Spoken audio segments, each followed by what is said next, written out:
오늘 저는 나는 어떤 존재인가 이런 주제로 주의 말씀을 증거하도록 할 것입니다. 지난주의 말씀을 여러분 기억하시죠? 우리는 아담 안에 속해 있는 자였다. 그러나 이제는 예수 그리스도 안에 속한 자다. 아담 안에 속해 있을 때는 사망의 왕들을 타고 살았다. 그러나 예수 그리스도에게 속한 난 다음에는 생명의 역사를 따라간다. 그리고 아담 안에 속해 있는 자는 육과 그리고 사망과 그리고 불의의 병결의 인생을 살았지만 이제 예수 그리스도 안에 있는 사람들에게는 생명과 의롭게 이 땅을 살아간다. 그런 말씀을 증거했습니다. 오늘은 본질적인 죄 가운데 어떻게 죄가 자유로워질 수 있을까, 이런 말씀 고민하면서 증거하게 될 것입니다. 오늘 본문을 기록하기는 바울 사도 역시 죄에 대해서는 자유롭지 못한 사람이라는 것을 스스로 고백하게 됩니다. 무슨 죄인지 어떤 아픔인지는 서술하지 않기 때문에 무엇인지는 모르지만 인간의 내면과 관계 속에서 찾아봤던 어려움과 문제가 있었을 것이라고 생각합니다. 어떻게 말하죠? 오라 나는 공고한 사람이로다. 누가 이 사망의 몸에서 나를 건져낼 수 있으랴? 그는 아파하고 힘들어합니다. 공고하다는 거예요. 그래서 결심했습니다.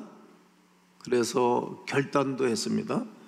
하지만 그 마음이 며칠 지나가기도 전에 또 무너지고 깨지는 것을 경험하고 살아가는 것입니다. 아마 우리도 그렇지 않나 생각해 보지요.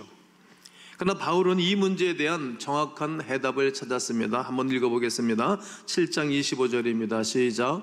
우리 주 예수 그리스도로 말미암아 하나님께 감사하리로다.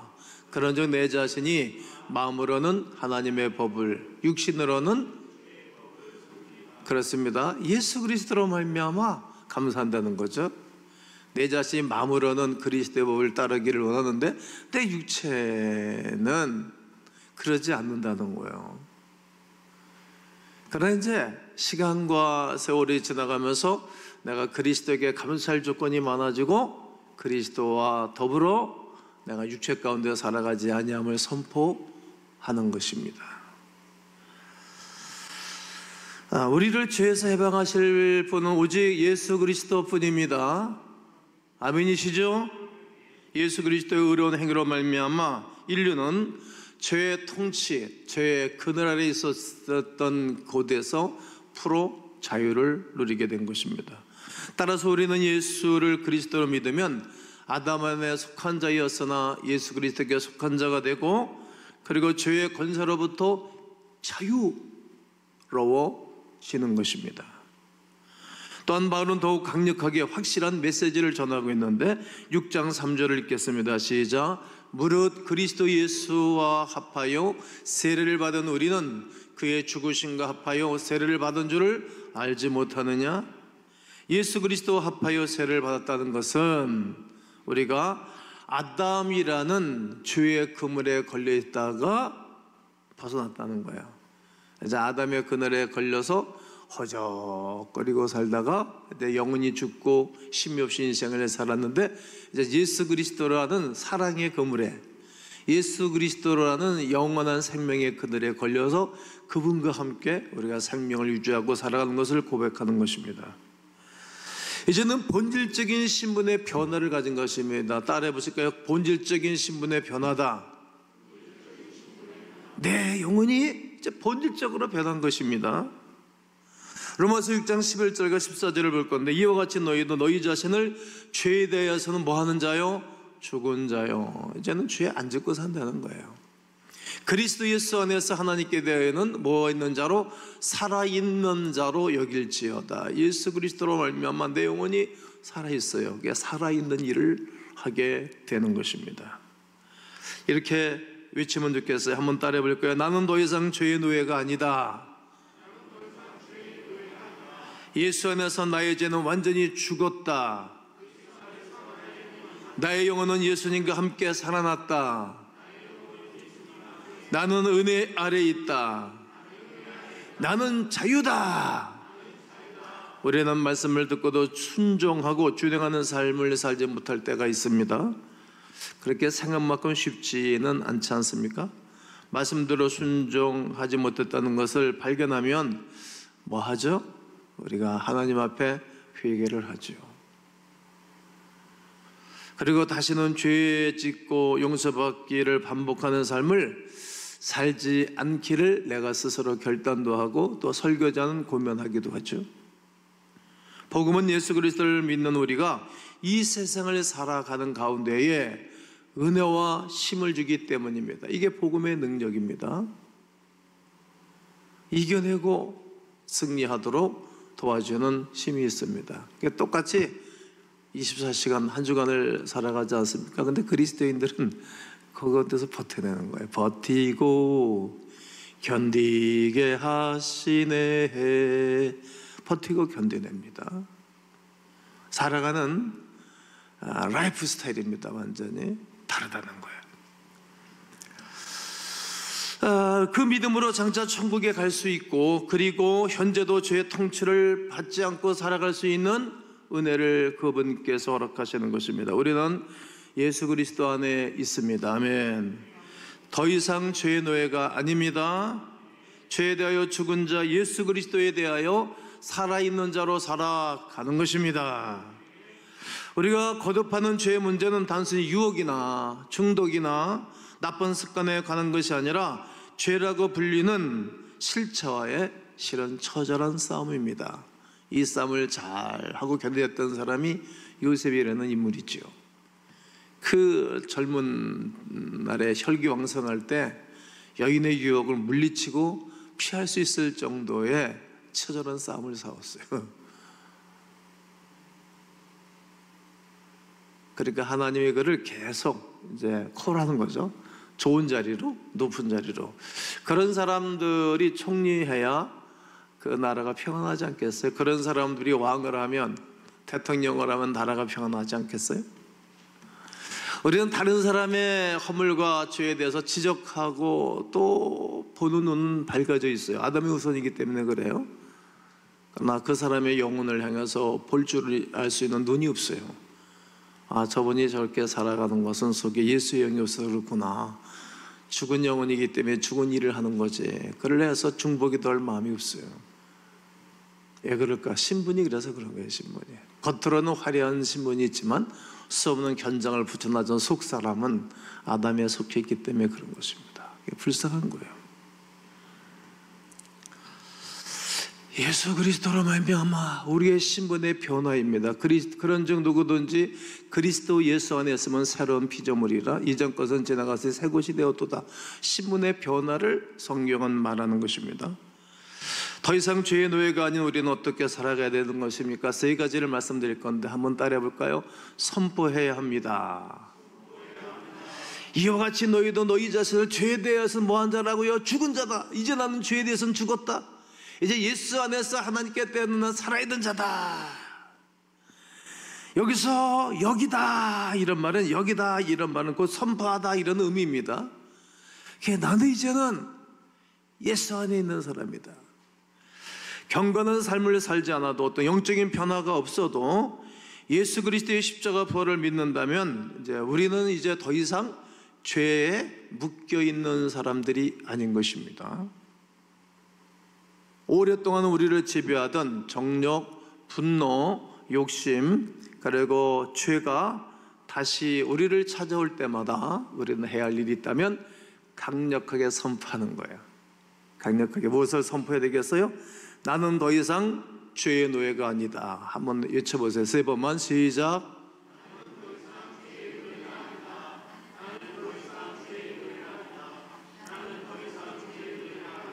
이렇게 선포하면서 한 주간 사시기를 주의 이름으로 권면합니다. 두 번째는 결심해야 됩니다. 뭐 하자고요? 결심. 어린 시절에 할 수 있으면 어린 시절에 모든 것을 결심하면 좋아요.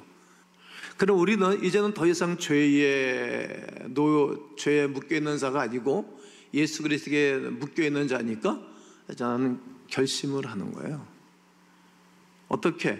나는 우리 죽을 몸에 내가서 벗어나서 이제는 죄의 사역에 순종하지 않고 하나님의 거룩함에 묶여 살도록 결심하는 거예요.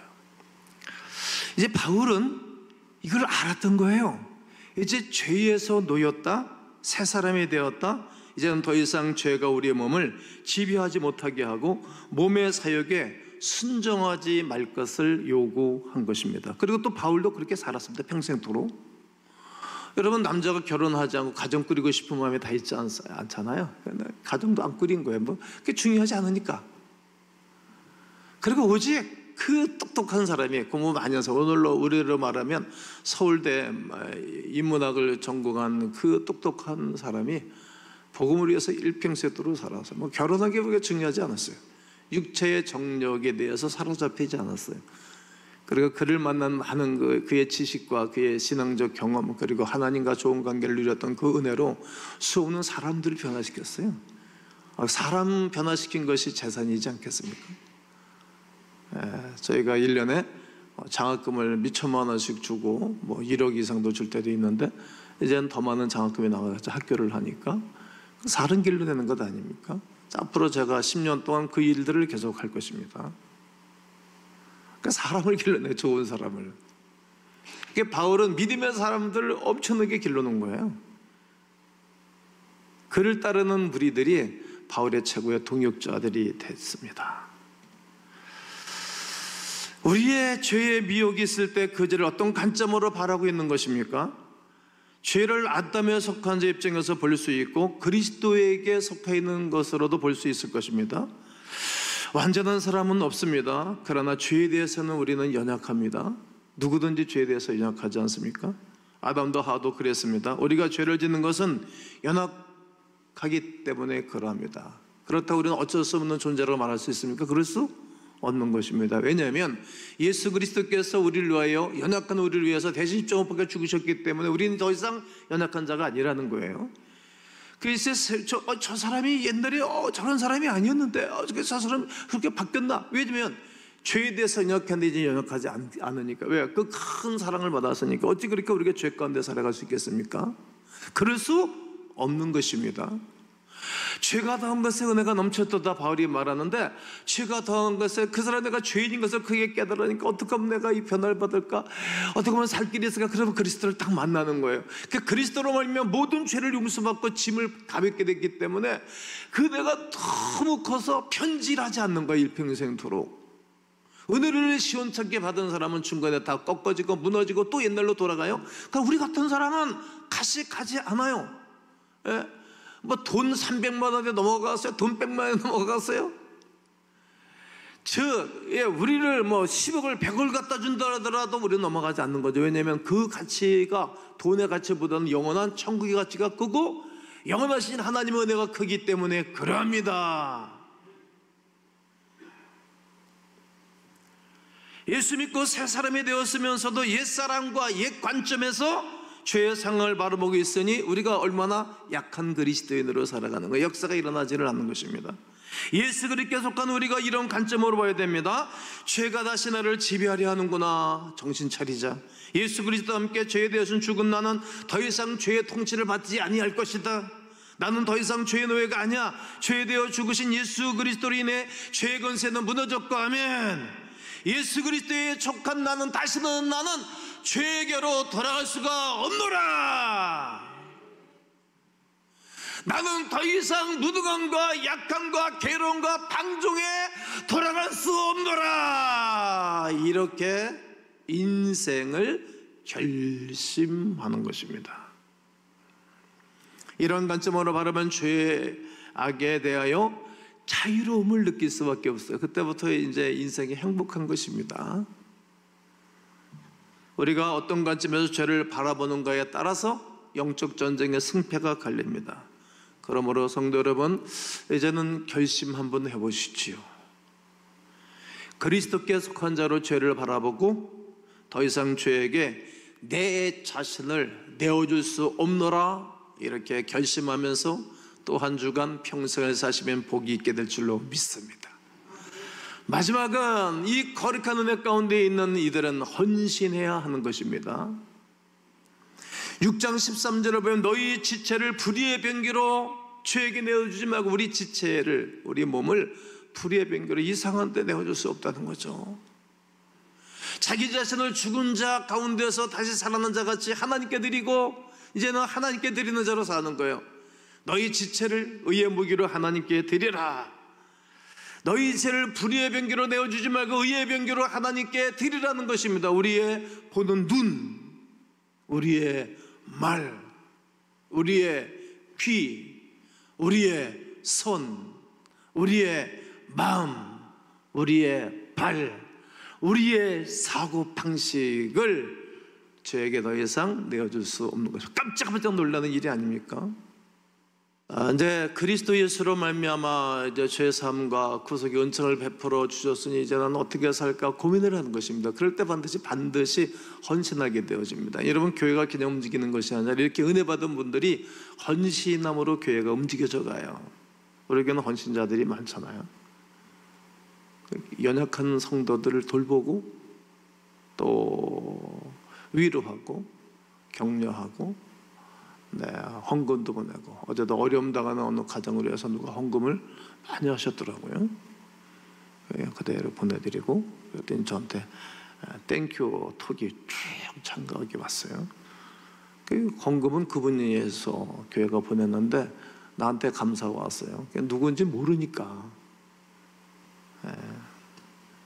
나를 돌보고 나를 사랑을 베풀어 교회를 통해서 주셨으니까 또 교회에다가 그렇게 사랑을 베풀고 성도를 돌아보는 거예요. 계속 말해서 이것이 은혜라는 거예요. 큰 은혜를 받으면 받을수록 헌신하게 되어지죠. 여러분, 그 죄의 문제, 헌신의 문제는 사랑이라고 생각해요. 사랑. 여러분, 아내를 사랑하면 아내가 싫어하는 것 안 해요. 그 아내를 사랑하는 거예요. 아내가 싫어하는 것, 행위를 하는 것은 아내를 사랑하지 않는 거예요. 사랑은 아내가 있는데 외도를 한다. 본인 아내를 사랑하지 않는 거예요. 그리고 그 자녀들을 사랑하지 않는 거예요. 그 사실이 만천에 드러나면 그 자녀들은 얼마큼 상처를 받겠어요. 사랑이에요, 사랑. 사랑하면 죄를 짓지 않아요. 또 아내가 남편을 존경하고 사랑한다면 이상한 행동 안 하겠죠? 당연하겠죠? 이처럼 우리 하나님에게 베풀어 주는 은혜를 깨닫고 나면 이제는 내 몸을 불의의 병기로 드리지 아니하고 내 몸을 의의 병기로 주 앞에 많이 드리는 거예요. 전에는 물질을 이렇게 세상 유혹에 물질을 썼지만 이제 그런데 돈을 안 쓰는 거예요. 언제가 제가 여러분에게 여러분들의 물질을 추적해보라 그런 설교를 해서 나무 떼기 해가지고 이렇게 균형 잡아가지고 나는 내 물질을 하나님께 얼마큼 드리고 살고 나를 위해서 얼마큼 쓰고 살아가는가. 그리고 이제 여러분 카드 쓰는 것은 다 오지 않습니까? 점검에 딱 나오잖아요. 그래프가 뭐가 제일 많이 나오나. 나는 그래프가 식당 제일 많아. 왜냐면 교인들 만나서 교제하니까 밥을 내가 많이 사주잖아요. 우리 어느 권사님은 저는 교회생활 모태신앙인데 목사님한테 밥 얻어먹게 생전 처음이라 그러더라고요. 그래서 저는 잘 섬기죠. 개척 때부터 만나 그래왔죠. 나는 어디다가 많은 것을 의의 병기로 쓰임받는가.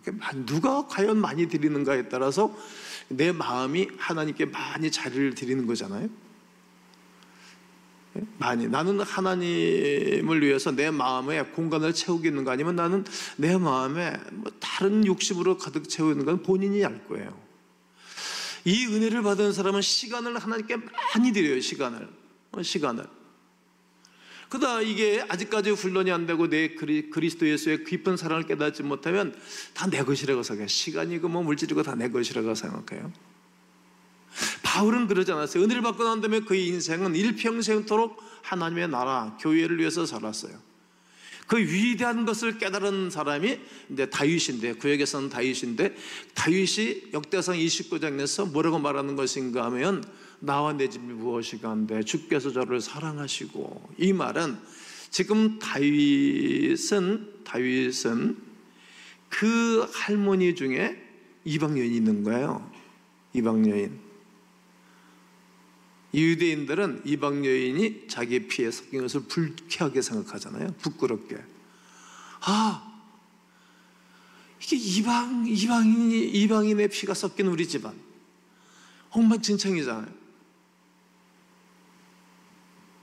야, 그랬던 우리 집안을 하나님이 부르셨구나, 은혜를 베풀어 준 것에 대해서 너무 감사해서 그가 하나님이 제일 좋아하는 일이 무엇일까? 이 땅에 교회를 세우는 거예요. 그래서 하나님을 찬양하고 경배하고 많은 사람들이 예배자가 돼서 하나님을 경외하도록 하는 거였어요. 그래서 하나님 앞에 기도를 해서 666달란트 금을 드렸어요. 몇십조가 되는 그런 돈이었어요. 그리고 백성들에게 요구했어요. 온 백성들이 다 동참해서 기필과 성전 준비를 딱 마치는 것입니다. 그럴 때 그가 하나님 앞에 3000번째 예물을 드렸어요. 자, 역대상 29장 21절을 보면 이튿날 여호와께 제사를 드리고 또 여호와께 번제를 드리니 수송아지가 1000마리, 송아지가 1000마리를 드렸어요. 수양이 1000마리, 어린 양이 1000마리, 또 그 전제를 드려서 이제 이 기름을 붓는 거예요. 온 이스라엘 위하여 풍성한 제물로 온 이스라엘 백성들, 왜 이제 이게 대통령은 이런 사람들이 돼야 돼요. 백성들을 사랑하는 사람, 목사도 성도들을 사랑하는 사람이 목회해야 되는 것 아닙니까? 온 백성들을 위하여 풍성한 제물을 드렸어요. 누구에게? 하나님에게. 내가 이 나라의 최고의 리더이고 책임자이지만 나의 책임자, 나의 주인이 있다. 그 하나님 앞에 백성들을 위하여 온 풍성한 제물을 드린 사람이 다윗입니다. 하나님이 기뻐 받으신 거죠. 그리고 그의 신앙과 그의 믿음이 아들인 솔로몬에게 흘러들어갑니다. 솔로몬은 어떤 사람이죠? 밧세바, 우리아의 아내 밧세바에게 태어난 사람인데, 그러니까 서자였어요. 서자인 솔로몬이 왕이 됐어요. 대를 이어서. 그러니까 솔로몬 입장에서 야, 나와 내 집이 무엇이간데 아버지의 고백을 똑같이 한 거예요. 야, 내가 서자로 태어났다. 우리 아버지가 아내가 여러 명 중에 그 여인에게서 태어난 자기가 왕이 됐을 때, 야, 나는 이리 봐도 저리 봐도 왕이 될 사람이 아닌데, 오늘 우리로 말하면 나는 왕이신 하나님의 자녀가 될 수 없는 사람인데, 부끄럽고 추한 죄 가운데 있었던 난데 나를 하나님이 용서해 주셨구나, 이 위대한 것을 깨달은 거예요. 그러니까 그가 어린 나이에 왕이 되고 내가 앞으로 정치를 하고 이 땅을 살아가고 귀한 일을 할 때 나 힘들다, 어렵다, 그래서 아버지가 하는 것을 봤잖아요. 아버지가 하나님을 어떻게 섬기고, 아버지가 예배를 어떻게 드리고, 아버지가 예물을 어떻게 드리고, 아버지가 인생을 어떻게 사는 것을 봤어요. 신앙적인 것을 봤어요. 그래서 그가, 아버지는 3000마리의 짐승을 드려 번제를 드렸는데 그는 1000번제를 드립니다. 역대하 1장 6절을 읽겠습니다. 시작. 여호와 앞 곧 휘막 앞에 있는 놋제단에 솔로몬이 이르러 그 외에 1000마리 생으로 번제를 드렸더라. 1000마리로 하나님 앞에 번제를 드렸어요. 그러면서 주는 이제 내게 지혜와 지식을 주사 이 백성 앞에서 출입하게 하옵소서. 이렇게 많은 주의 백성을 누가 능히 재판하리까 하니. 그러니까 이제 내가 어린 나이에 왕이 되고 우리 어머니가 이게 세칸인데 내가 서자이고 아무리 봐도 나는 이 일을 감당할 수 없는 부끄러운 사람인데 나에게 지혜를 주십시오. 그래서 백성들을 다스려야 되지 않습니까? 백성들이 행복하게 이 땅을 살아야 될 것 아니겠습니까? 이렇게 기도를 했어요. 그때 하나님이 너무 좋아했던 거예요. 왜냐면 이 지구상에 있는 수없는 사람들이 다 돈 달라, 내 자식 잘 되게 해달라, 명예 진급하게 해달라, 아파트 달라, 병 고쳐 달라, 자식 잘 되게 해달라, 매일 기도밖에 안 했어요, 사람들이. 그런데 솔로몬을 보니까 내 백성들, 하나님의 백성들 내가 어떻게 정치하고 어떻게 재판하리까? 그러기에 내겐 지혜가 필요합니다. 지혜를 달라고. 야고보서 1장 6절에 너희 중에 누구든지 지혜가 부족하거든 후히 주시고 꾸짖지 아니하신 하나님께 구하라 그럼 너에게 주실 것이라, 이 말씀하신 것처럼 말해요. 그러니까 지혜를 달라고 해서 하나님이 너무 좋았던 거예요. 그러면서 그에게 뭐라고 축복하는 거 보세요. 12절. 그러므로 내가 네게 지혜를 주시고 지식도 주시고 부도 주시고 재물도 주시고 영광도 주리니. 아멘. 내 전의 왕들도 이런 일이 없었거니와 그 어떤 왕도 이런 일이 없었는데 네 이후에도 이런 일은 없을 것이다 말씀하셨어요. 그러니까 이들은 하나님이 그들을 좋아하고 축복할 수 있는 행위를 한 거예요. 믿음은 행위의 행위. 오늘 여러분들이 예배를 드리듯이 행위예요, 행위. 오늘 저는 설교를 잘 준비해서 설교 행위를 하고 있잖아요. 믿음은 행위예요. 내가 오늘 설교를 적당히 할 수도 있어요, 그냥. 그러나 그렇게 할 수 없는 거죠. 믿음은 행위예요. 살아가니까, 하나님을 살아가니까 제대로 해야 되고, 성도들을 살아가니까 제대로 가르쳐야 되고, 이 땅을 짧은 세상 살면서 복을 받아야 되고, 우리의 자녀와 후손들이 왕같은 제사장으로 이 땅을 살아가도록 축복해야 되기 때문에 이런 말씀을 증거하는 것입니다. 헌신하는 자가 복이 있는 것입니다.